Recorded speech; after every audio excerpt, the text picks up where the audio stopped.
who was the prophet who spoke about the age of Pisces, who actually presented to us choices. And we're at the same point in time in history now where we're presented choices.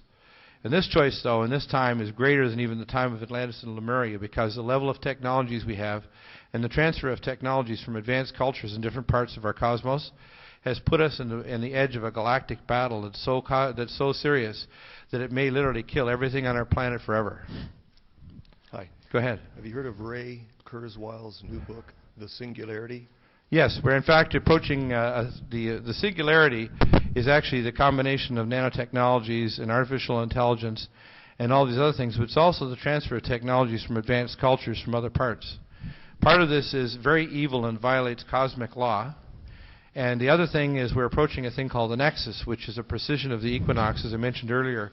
As our galaxy rotates through the galactic plane, we're actually approaching a protein energy ion field that actually, this proton ion field actually is a rent in the space-time continuum that occurred with an ancient war.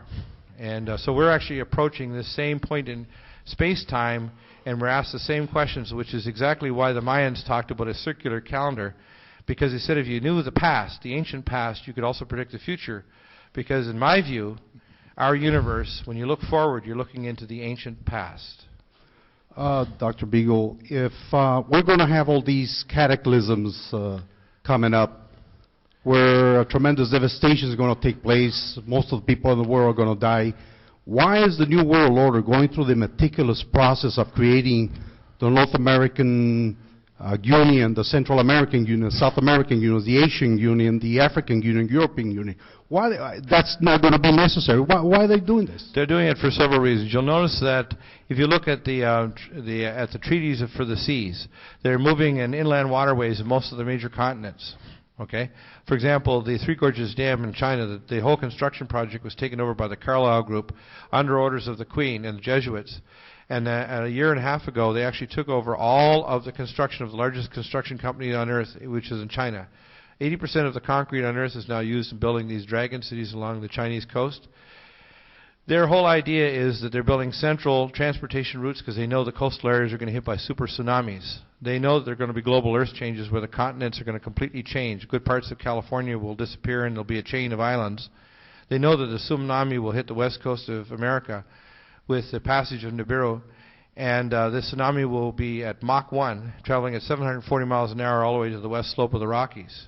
They know the east coast is going to be hit with the Cumbra Viejo super tsunami that will be 300 meters high, traveling at 540 miles an hour. And this is not speculation. If you have a major geotectonic event, such as the movement of a hypergravitational object, whether it's 5, 10, or 500 years from now, it will result in it. The same way as the blowing up of the super caldera in Wyoming will result in a global winter that will last from 3 to 5 years minimum. And the extinction of most of the species on Earth except for those who have water and food and other ways of survival. So we're facing a cataclysm, but they're planning on having remnants of population survive in the center of continents because they figure they can have that plus their underground cities. There's over 1,500 cities. The city, for example, between Conifer and I-70 can house almost 18,000 people underground for a minimum of 7 years plus, with nuclear reactors, hydroponics, hospitals, and even shopping. They're quite capable of these cities. The ones in Russia, they built multiple cities that are fairly large with manufacturing facilities, etc. They can house 250,000 people in each city under the central Ural Mountains. So they're all prepared. They have the same thing in Korea and China and elsewhere for the coming global cataclysms. And they don't want to tell the populations because 80% of the population of Earth lives within 100 miles of the coast, which I think is a criminal activity on the parts of global governments not warning people that these events are coming. Super storms, tornadoes like the one that hit London today, all of these are an example of the gutless activity of our world leaders who should not be ruling. And the reason is because they will not speak the truth. And that goes with my medical profession, who are a strong leg of the New World Disorder with their medical procedures, their chips, their vaccines. They will be the Dr. Mengelas of the Fourth Reich. The hierarchies of power within the New World Order, we have the Jesuits, the Rothschilds, the British royal family, some of the royal families of Europe. Right. But you've hinted that there are some ETs or or interdimensional beings that direct these people or control these people? I'll explain it. Down through all civilizations in history, all civilizations, where you call them the term Masons or you call them these sacred high priests, whether it's ancient Lemuria, Atlantis, or other civilizations from Samaria, Egypt, all of these ancient civilizations did a process which is similar to mind controlling that they used at Guantanamo Bay and Gitmo and elsewhere. They created what's called a split in the personality and altars. They're using Reichian programming that's used to actually create a new altar or a sub-personality that can be inhabited by an astral entity. Human beings can only arise to the 180th degree within Mason. The word human actually means serpent man, meaning indwelt by an astral entity. All medical schools, all higher university educational institutions in all countries done through all history have been inhabited by these beings because it's part of the process of getting higher levels within any secret fraternity or order, whether you're a lawyer, a judge, or a politician, or a corporate president. For example, when people make the mistake saying they see beings shapeshift, they're actually just seeing with their spirit eyes, which they do have, they're seeing the hyperdimensional entities, which may be reptilian in shape, but they're actually not looking at a shape-shifting, which violates the laws of thermodynamics because it explodes with heat.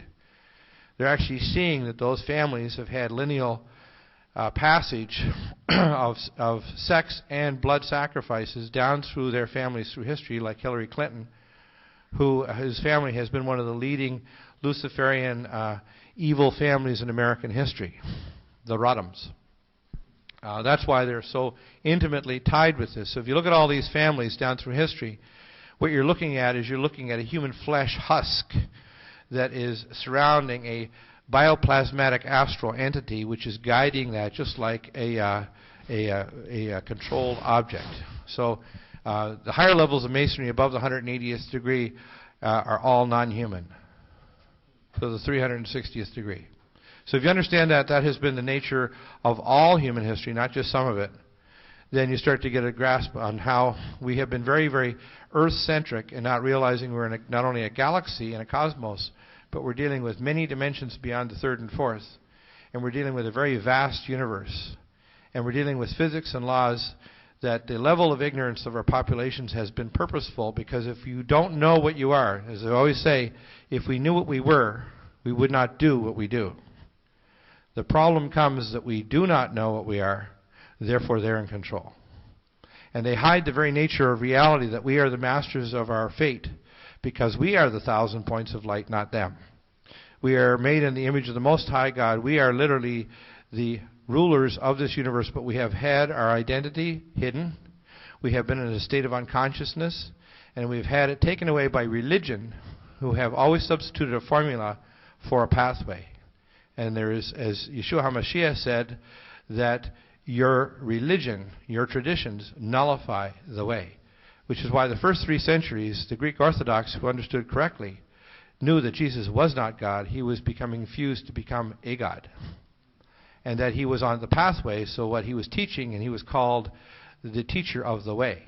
He was not called the Christ. All of these things were created later by the Luciferian Catholic Church that wanted to turn into a Babylonian myth, including the virgin birth, so that they could manipulate the population and control them so they wouldn't realize that Jesus himself said, when I return you shall do even greater things, for you shall be exactly as I am, not different. That's the real gospel. Okay? 3-minute break and then it's part 3. How's that?